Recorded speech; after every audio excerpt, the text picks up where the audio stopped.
Muy buenas tardes, señora Roxana Levinson. ¿Cómo está usted? Buenas tardes, buenas noches. Aquí Buenas estamos. noches, claro, ya. Uno, Ya no termino de vuelto. acostumbrarme a este horario de invierno, discúlpeme, tiene usted Sí, y razón. además que oscurece tan temprano. Sí, y cada vez más, claro, sería una tontería, eh, lo que iba a decir es una tontería, no importa, cada vez más, cada vez, no, es que realmente me asombro la rapidez con que empieza a oscurecer ahora, ¿no? Porque me Ahora, yo, sorprende. yo le quiero hacer una pregunta antes de que entremos en tema. ¿Qué tal ¿Cómo la no? sensación o si ya se le fue la sensación de que en cualquier momento puede sonar una sirena? ¿O todavía no? No, Porque no es instantáneo. lo estuve hablando en el programa justamente con nuestros colegas, y realmente eh, me pasa que me siento raro.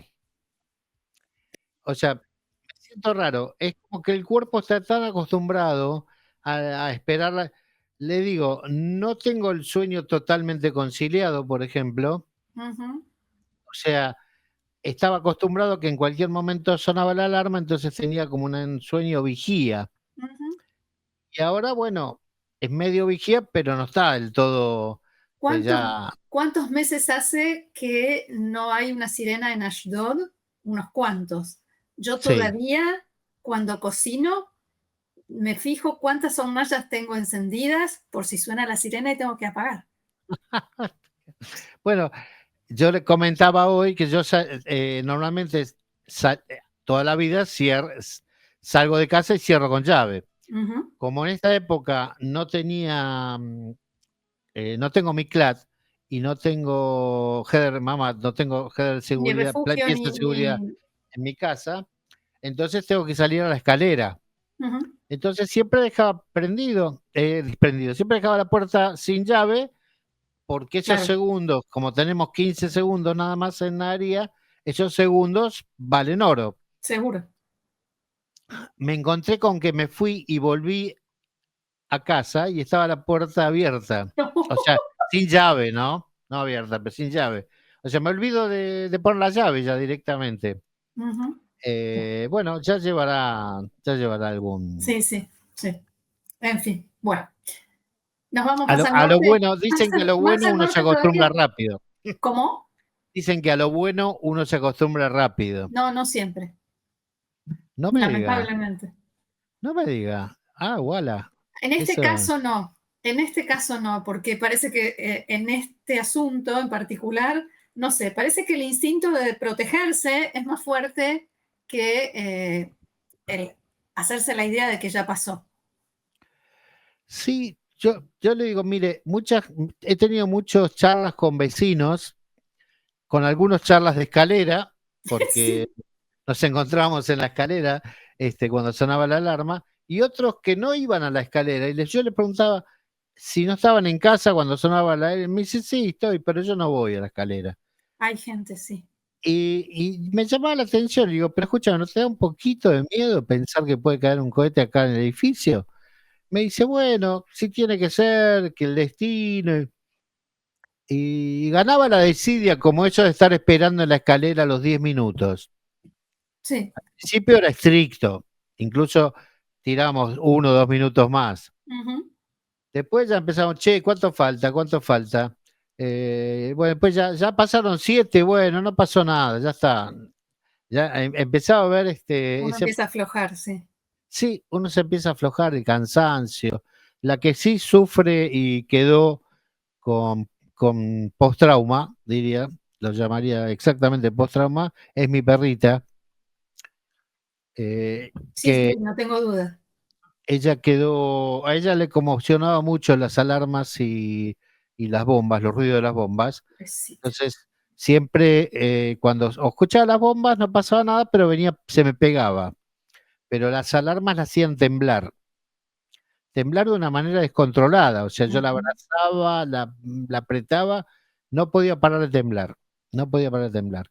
Y Sí, ahora la consecuencia es que le cuesta subir a la cama donde ella duerme.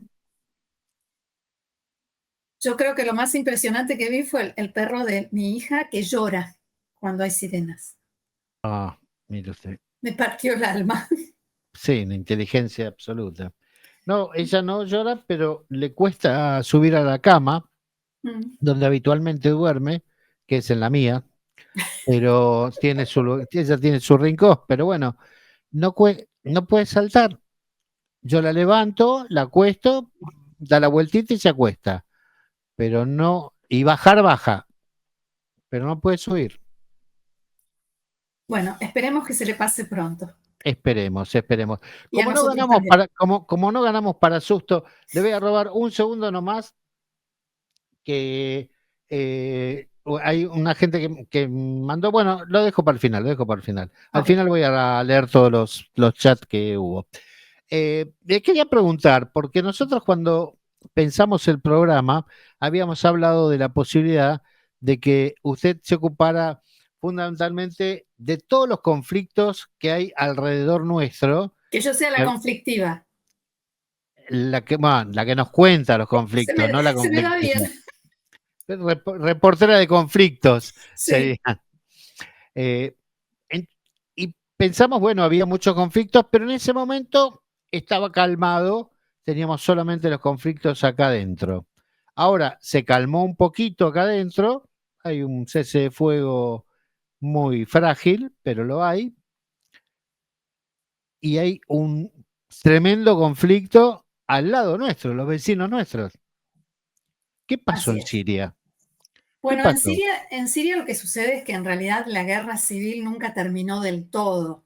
Dejó, o sea, la violencia, por supuesto, se redujo, pero no terminó del todo y quedó un nivel determinado de violencia y quedó una parte del país, que es la provincia de Idlib, eh, parte de la provincia de Idlib en manos de lo que eran los rebeldes.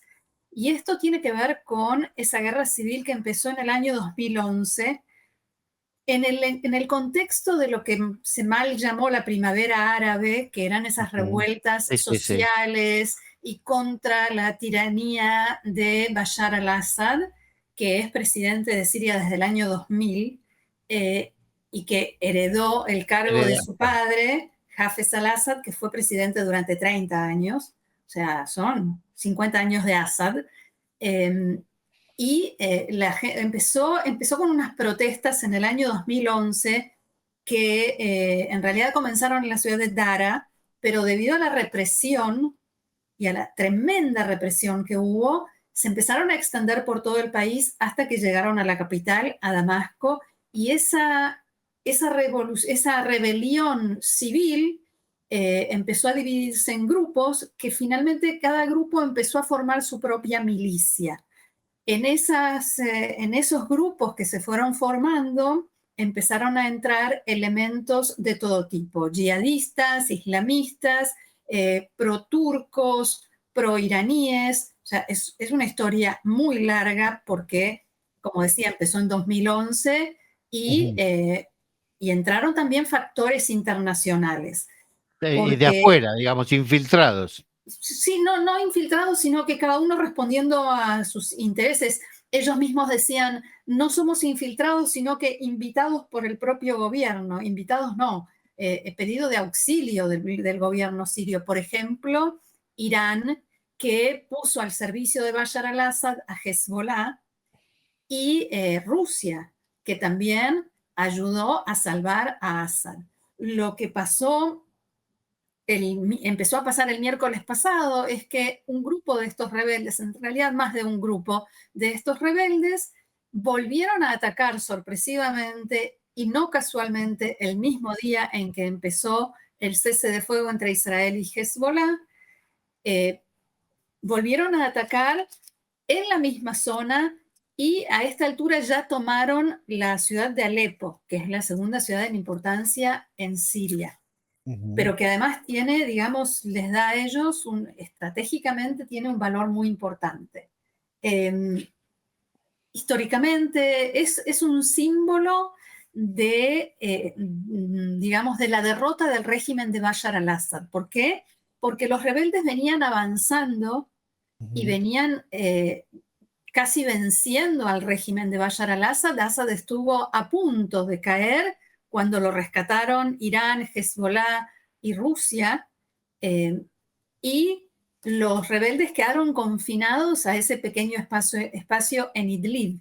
Pero eso se hizo mediante esos bombardeos tremendos, cruentos, en los que incluso se usó, según denunciaron organismos internacionales, armas químicas, esos bombardeos aéreos en los que participó Rusia, que tiene 2 bases aéreas en Siria, en Jmeimin y en Latakia, Irán, que llevó su propia gente, y Hezbollah, con miles y miles de combatientes, que fueron los que le rescataron, digamos, salvaron el gobierno de Bashar al-Assad.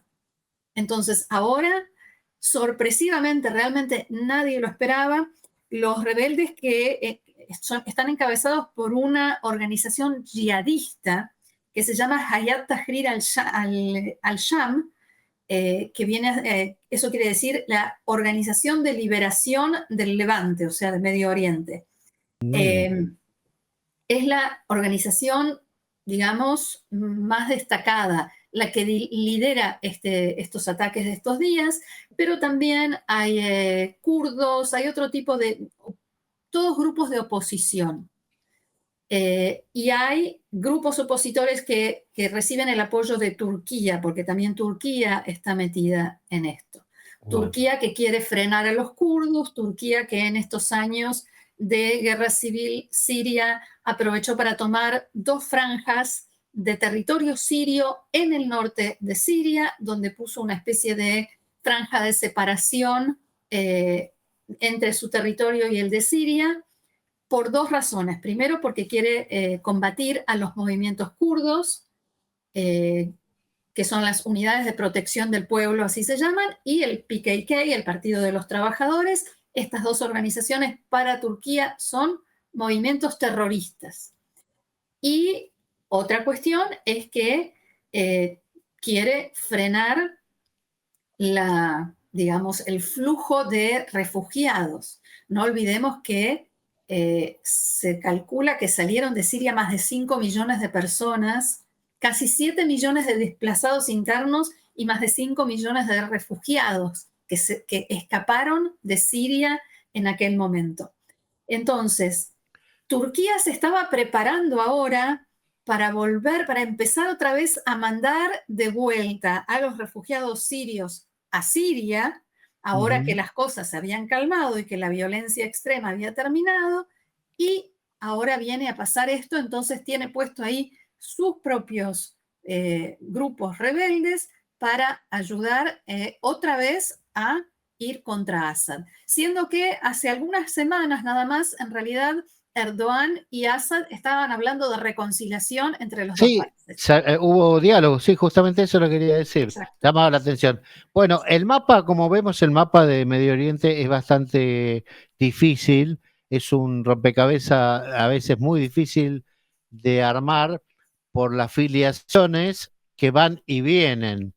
Ahora, me llama la atención que hayan dejado a un grupo de rebeldes dentro de Siria mismo, en lugar de terminar, digamos, con ese ejército que no pertenecía a Assad, ¿no? Al gobierno. En realidad, eso tiene que ver con las circunstancias del gobierno de Bashar al-Assad, que no pudo seguir y no pudo terminar de sacar, pero que creyó que y las presiones internacionales y el hecho de que lo expulsaron de la Liga Árabe, las sanciones económicas, y estaba pendiendo de un hilo. Y entonces, de algún modo, tuvo que frenar ahí. Y lo más importante para él, desde su punto de vista, fue el haber recuperado el lugar que ocupaba y el no haber perdido el gobierno, no haber caído, que su régimen no cayera, que en algún momento era casi inminente. El tema es que los rebeldes están diciendo ahora que Assad estaba por atacarlos nuevamente.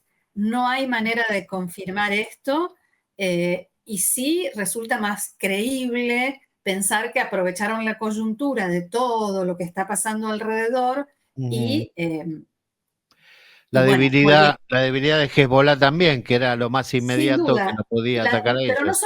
no solamente la debilidad de Hezbollah, que por supuesto, como sabemos, Israel diezmó, ha dejado a Hezbollah sin la cúpula, sin No, liderazgo, sin no una puede, no parte se de puede sus, meter en nada. sin No. sus hombres, no puede ahora dedicarse a Siria, tiene que dedicarse desde su punto de vista, para nosotros no, tiene que dedicarse a recomponerse, pero además Irán está también en una situación bastante complicada y sobre todo con el temor de qué va a pasar el 20 de enero cuando asuma la presidencia Donald Trump.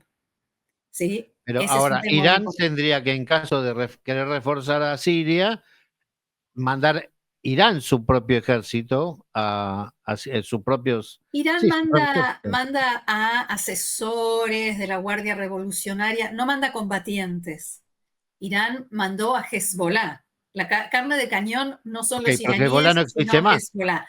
A Hezbollah no lo puede mandar. por También eso. tiene que tener mucho cuidado con lo que hace ahora con Israel. O sea, ya no le queda ninguna duda que Israel no tiene problemas en atacar, ya sea en Irán o en el Líbano. También está el hecho de que Rusia, que en su momento ayudó y mucho a Bashar al-Assad, tampoco está en un 100% porque tiene la guerra con Claro, la Ucrania guerra en Ucrania. y también tiene sanciones y demás. Y también está el hecho de que Israel, según medios internacionales, en estos ataques que llevó a cabo también durante el último año en Siria, también atacó fuerzas en la zona de Alepo.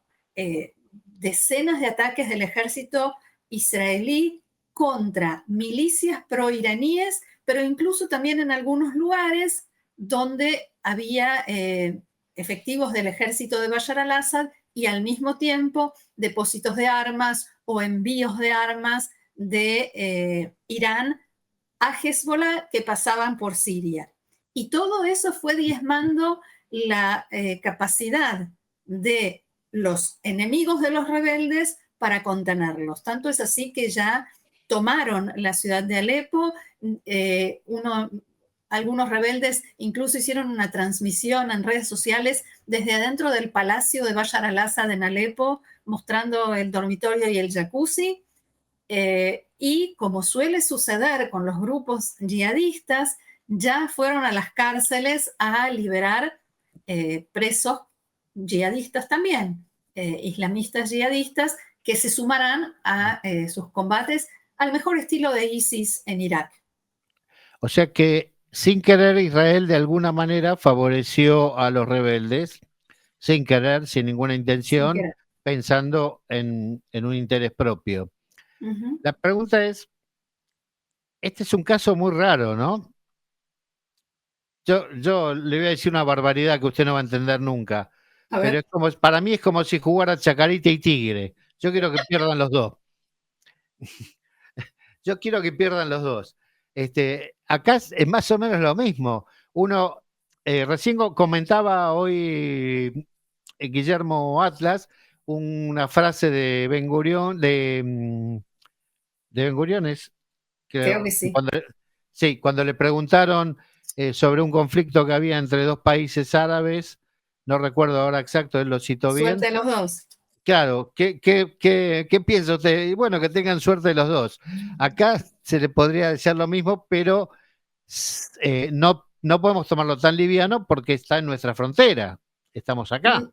No porque, digamos, puede ser que a corto plazo sí nos ayude, especialmente en esta coyuntura en la que todavía estamos en guerra con Hamas y en la que la guerra con Hezbollah en realidad no terminó, sino que firmamos una tregua, un cese de fuego, y habrá que ver cómo Sí, se mantiene en los próximos 60 días, que es lo que dice el acuerdo de cese de fuego, 60 días en principio.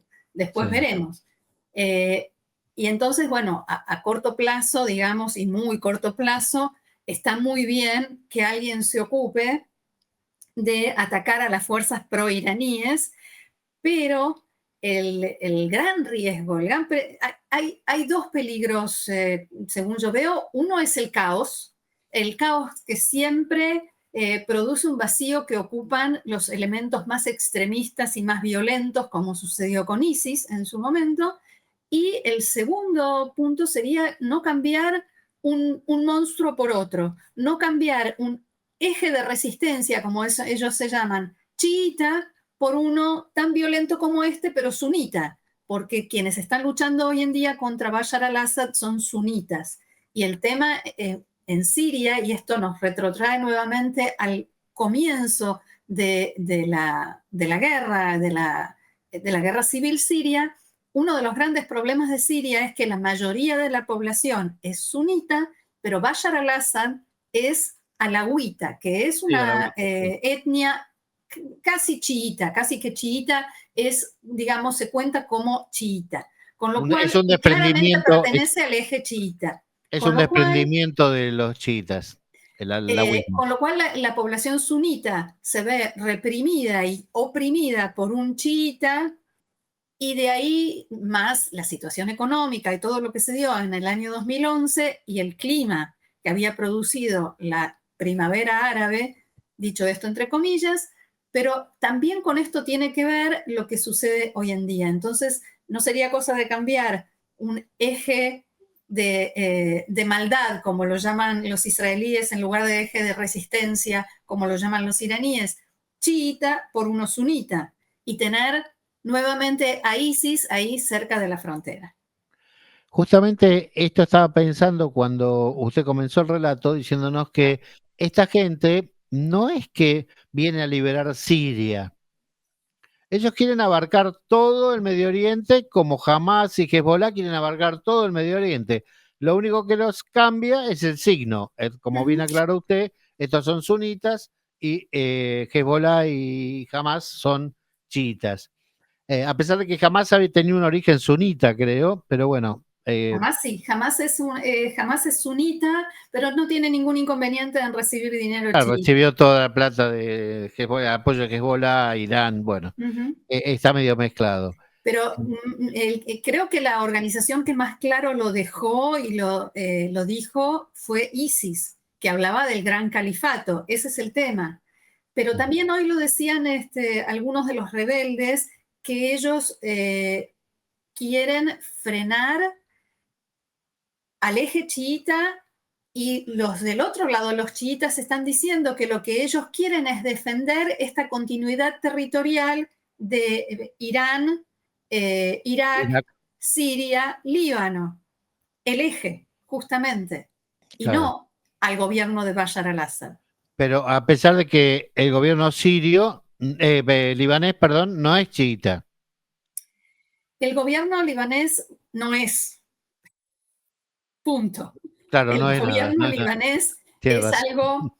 Que No hay presidente, y el gobierno libanés está absolutamente trabado por culpa de Hezbollah. Ahora, el 9 de enero van a volver a tener elecciones presidenciales, pero el presidente se elige en el Parlamento, porque en realidad hay primer ministro y presidente. Sí, elecciones indirectas. El 9 de enero van a tratar nuevamente de elegir presidente después de haber tenido 12 sesiones parlamentarias en las que intentaron lo mismo y fracasaron en el último año. Quiere decir que el 9 de enero van a intentar de nuevo. Van a intentar de nuevo ahora que Hezbollah está tan debilitado y no está en situación de seguir tratando de imponer a su candidato, que se llama Sleiman Frangieh, que es el único motivo por el cual el Líbano todavía no tiene presidente. Ahí está. Usted cuando nombra a los dirigentes árabes, me produce un efecto que me retrotrae a los locos Adams cuando Morticia hablaba en francés. No sé si se acuerda. Cuando yo hablo en francés, mi marido se ríe, a lo mejor le hace bueno, pero ahí hay un origen francés, es diferente. Quiere decir, en principio, nada de lo que pasa nos va a favorecer a largo ni a corto plazo. Israel, yo dudo de que Israel no pueda tomar alguna posición, porque normalmente alguna posición toma Israel sobre este asunto.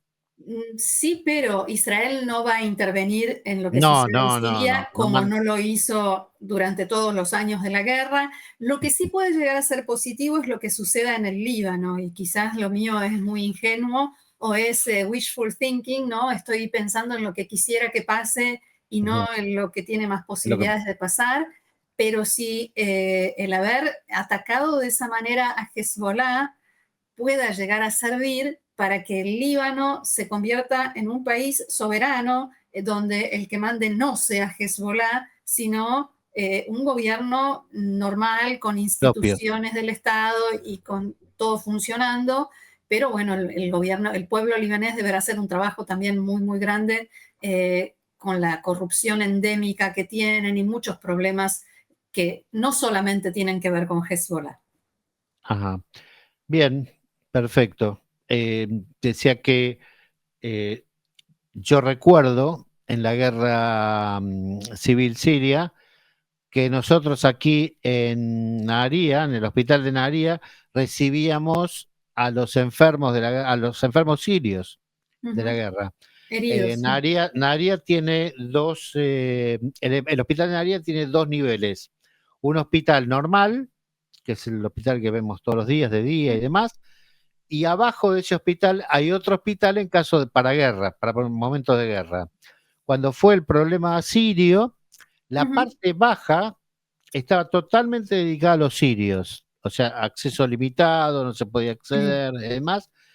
O sea que el segundo hospital de campaña, digamos, o de guerra, estaba dedicado solamente a pacientes sirios. Y me acuerdo bien porque me he tenido que atender en alguna oportunidad y veíamos pasear a los sirios que no hablan una palabra de hebreo con un acompañante a las distintas disciplinas, que era muy llamativo, ¿no? Se habló mucho de eso en los medios, digamos, árabes, en los que, por supuesto, eso pasó a ser como una parte de la conspiración sionista, como ya lo es lo que está pasando hoy en Siria. El ministro de Relaciones Exteriores de Irán, Abbas Araghchi, ya dijo que esto es un operativo sionista y de Estados Unidos, es una conspiración y que detrás de todo esto está Israel.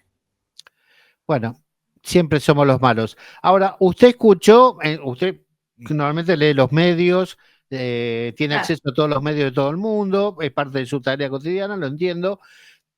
¿Leyó en algún lado que se haya pedido el juicio a Assad, por ejemplo, en Siria? Como se pidió a Netanyahu, como se pidió. ¿Leyó en algún lado que se haya pedido a algún iraquí, algún iraní?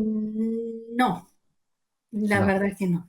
¿Usted recuerda la cantidad de muertos? Yo recuerdo más o menos la cifra, pero la cantidad de muertos que Medio tuvo millón, la medio guerra millón. siria. La guerra en Siria Ok. de ciudad, digamos, de gente de su propio pueblo, de su Sí, sí, sí. propio país. Ok. Medio millón de muertos. La cantidad de heridos no la recuerdo.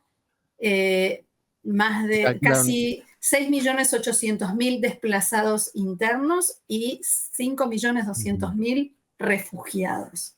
¿Y usted escuchó algún pedido en ese momento de juicio Se me fue el para... sonido. ¿Usted escuchó algún pedido de juicio en ese momento con No, pero 500.000 muertos? escuché a Guillermo Atlas hace un ratito hablando de doble estándar y doble vara, entonces supongo que esa es la respuesta a su pregunta. Pero estamos hablando de los 40 y algo miles que lamentablemente murieron en Gaza contra 500.000. No estamos hablando de 4 o 5 diferencia. ¿No? Y estamos hablando de uso de armas químicas, y estamos hablando de los barriles de explosivos que lanzaban desde los aviones, y Bien, estamos hablando de masacres y de torturas, y de lo que pasó en Siria es realmente espantoso. Pero Bashar al-Assad fue últimamente, no hace tanto, recibido otra vez en la Liga Árabe, y bueno, todo vuelve a su bien. lugar, pero bueno. pero nosotros no. Qué feo vivir en este país que somos culpables de todo. Culpable hasta que se demuestre lo contrario. Sí, y qué feo y qué lindo que es vivir en este país, ¿no? Sí. Ya sabemos, ellos ya tienen todo tranquilo porque saben que si necesitan un culpable, acá está Israel. Ahí está. Señora, que tenga muy buena semana, buen mes, que empezó ayer. Cierto. 421 días son hoy que los secuestrados están en Gaza, ¿no? Sí, ¿No me que equivoco? vuelvan ya. Esperemos que vuelvan ya. Le mando Muchas un beso gracias. grande, buena semana, nos estamos viendo la semana que viene. Gracias, Shabbat para Roxana todos. Levinson. Para aquellos que quieran todos los días ver a Roxana Levinson, yo la recomiendo porque todos los días hace bien mirar un poquito de Roxana Levinson todos los días. Si fuera médico, haría una receta y diría, todos los días tiene que mirar un poquito de Roxana Levinson que le va a hacer bien. El canal de ella es Israel a diario y allí está con todas las noticias al día. Gracias, Roxy. Gracias. Un beso. Bye, shalom. Bye, bye.